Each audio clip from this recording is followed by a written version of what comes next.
ജീവിതത്തെ അതേപടി അഭ്രപാളിയിലേക്ക് പകർത്തിയ ആ ശൈലി ജീവിതത്തിലും തുടരുകയായിരുന്നു ശ്രീനിവാസന്. തന്റെ ജീവിതത്തെ തന്നെ മാറ്റിമറിച്ച പുകവലിയെന്ന ദ്വശീലത്തെക്കുറിച്ച് പലയാവർത്തി സംസാരിച്ച ശ്രീനിവാസന് ആ സംസാരത്തിലൊക്കെയും ആക്ഷേപഹാസ്യത്തിന്റെ മേമ്പൊടി ചേർത്തിരുന്നു. ഉപദേശങ്ങൾക്ക് പുറം കാഴ്ചക്കാരന് മനസ്സിലാകുന്ന ഭാഷയിലെ രീതിയില് സമൂഹത്തിലെ പ്രശ്നങ്ങളെയും പ്രതിസന്ധികളെയും ചോദ്യം ചെയ്ത ശ്രീനിവാസന് പുകവലിയെക്കുറിച്ച് പറഞ്ഞത് ഇന്നത്തെ ഭാഷയില് പറഞ്ഞാല് സെൽഫ് ട്രോൾ എന്ന നിലക്കാണ്. തന്റെ അനുഭവം ഇതാണ്. തന്റെ ജീവിതം കണ്ടല്ലോ, നിർത്തിയാല് നിങ്ങൾക്ക് കൊള്ളാമെന്നതായിരുന്നു ആ രീതി. ജൈവകൃഷിക്കും വിഷമില്ലാത്ത ഭക്ഷണത്തിനും വേണ്ടി വാദിച്ച ശ്രീനിവാസന് തന്റെ ജീവിതത്തില് ഒരു കാര്യത്തില് മാത്രം പിഴവ് സംഭവിച്ചു. അത് പുകവലിയോടുള്ള അമിതമായ പ്രിയമായിരുന്നു. ഏറെക്കാലമായി ഹൃദയ സംബന്ധമായും ശ്വാസകോശ സംബന്ധമായും അസുഖങ്ങള് ശ്രീനിവാസനെ അലട്ടിയിരുന്നു.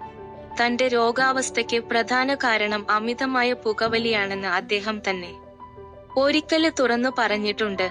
വി.എം. വിനു സംവിധാനം ചെയ്ത കുട്ടിമാമ എന്ന സിനിമയുടെ ഡബ്ബിങ്ങിന് ഇടയിലാണ് ആദ്യമായി ശ്രീനിവാസന്റെ ആരോഗ്യാവസ്ഥ വളരെ മോശമാകുന്നത്. അന്ന് ഡബ്ബിങ്ങിനായി ലാല് സ്റ്റുഡിയോയില് ഇരിക്കുമ്പോള് ഒരു ശ്വാസം മുട്ടല് പോലെ അനുഭവപ്പെടുകയായിരുന്നുവെന്നും അദ്ദേഹം പറഞ്ഞിരുന്നു. ഇത്രയും സിഗരറ്റ് വലിക്കേണ്ടതില്ലായിരുന്നു എന്ന് എനിക്ക് ഇപ്പോൾ തോന്നുന്നുണ്ട്. പുകവലിയാണ് എന്റെ ആരോഗ്യം തകർത്തത്. ഈ അവസ്ഥയിലും ഒരു സിഗരറ്റ് കിട്ടിയാല് ഞാന് വലിച്ചു പോകും. അത്രയ്ക്ക് അഡിക്ഷനുണ്ട്. മറ്റുള്ളവരോട് എനിക്കൊരു ഉപദേശമേയുള്ളൂ, കഴിയുമെങ്കില് പുകവലിക്കാതിരിക്കുക എന്നായിരുന്നു ഒരിക്കല് അദ്ദേഹം പറഞ്ഞത്. മരണത്തെക്കുറിച്ചും അന്ന് തനത് ശൈലിയില് അദ്ദേഹം പറഞ്ഞു, ഒരു കാര്യം മനസ്സിലായി. മരിക്കാന് പ്രത്യേകിച്ച് കഴിവൊന്നും വേണ്ട. ഏതു മണ്ടനും എത്ര വേഗം വേണമെങ്കിലും മരിക്കാം എന്നായിരുന്നു അദ്ദേഹത്തിന്റെ പ്രതികരണം. ശ്രീനിവാസന്റെ വാക്കുകള് സംസാരിച്ചു കൊണ്ടിരിക്കുമ്പോഴാണ് എനിക്ക് ശ്വാസം മുട്ടലുണ്ടായത്. വിനുവാണ് എന്റെ ജീവന് തിരിച്ചു കൊണ്ടുവന്നത്. മരണത്തെ നമ്മള് പർവ്വതീകരിച്ചിട്ട് വലിയൊരു സംഭവമാണെന്ന് വിചാരിക്കേണ്ട ആവശ്യമില്ല.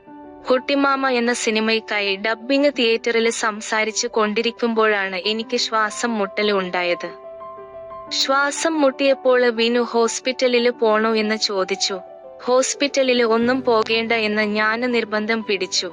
പക്ഷേ ശ്വാസം മുട്ടല് കൂടുതലായി. ഞാന് ഹോസ്പിറ്റലില് പോകേണ്ട എന്ന് പറയുമ്പോഴും വിനു എന്റെ പ്രതിഷേധമല്ലെങ്കില് നിഷേധം വകവെക്കാതെ വേറെ ആരൊക്കെയോ കൂടിയിട്ട് എന്നെ നിർബന്ധമായിട്ട് പിടിച്ചിറക്കി കൊണ്ടുപോയി. അവസാനം കാറില് കയറ്റി തൊട്ടടുത്തുള്ള എറണാകുളം മെഡിക്കല് സെന്ററിലേക്ക് കൊണ്ടുപോവുകയാണ് ചെയ്തത്. ബൈപ്പാസിലേക്ക് കയറുന്നതിനു മുമ്പുള്ള കാക്കനാട് നിന്ന് വരുന്ന റോഡ് ഉണ്ടല്ലോ, ലാൽമേഡിയില് നിന്ന് വരുമ്പോള് ആ റോഡിലൂടെ വാഹനം ഇങ്ങനെ പോകുന്നത് മാത്രമാണ് എന്റെ ഓർമ്മയില് ഉള്ളത്. പിന്നെ എനിക്ക് ബോധമില്ല. ബോധം വരുന്നത് ഏകദേശം 24 മണിക്കൂര് കഴിഞ്ഞിട്ടാ. അപ്പോ ഇതിനിടയില് വേണമെങ്കില് മരിച്ചു പോകാം. അപ്പോ എനിക്കൊരു കാര്യം മനസ്സിലായി, മരിക്കാന് പ്രത്യേകിച്ച് കഴിവൊന്നും വേണ്ട. ബോധം പോയ ആ ഘട്ടം തന്നെ വേണമെങ്കില് ചില ആൾക്കാര് മരണം വലിയൊരു സംഭവമായിട്ട് എടുക്കുമല്ലോ, അതിന്റെ ഒന്നും കാര്യമൊന്നുമില്ല. മരണം എന്ന് പറയുന്നത് ഒഴിവാക്കാന് പറ്റാത്ത നിസ്സാരമായ ഒരു കാര്യമാണെന്ന് വേണമെങ്കില് നമുക്ക് കരുതാവുന്നതാണ്. മരണത്തെ നമ്മള് പർവ്വതീകരിച്ചിട്ട് വലിയൊരു സംഭവമാണെന്ന് വിചാരിക്കേണ്ട ആവശ്യമില്ല. പലരും പേടിക്കില്ലേ, അതെന്തിനാണ് പേടിക്കുന്നത് എന്നാണ് എനിക്ക് മനസ്സിലാവാത്തത്. എനിക്ക് പേടിയേ തോന്നിയില്ല, ഇത്രയേ ഉള്ളല്ലോ മരണം എന്നാണ് തോന്നിയത്. അപ്പോ ഞാന് വിനുവിനോട് പറഞ്ഞത്, വിനുവാണ് എന്റെ ജീവന് തിരിച്ചു കൊണ്ടുവന്നത്, അതുകൊണ്ട് ഇനി അങ്ങോട്ടുള്ള എന്റെ ജീവിത ചെലവൊക്കെ വിനു വഹിക്കണം.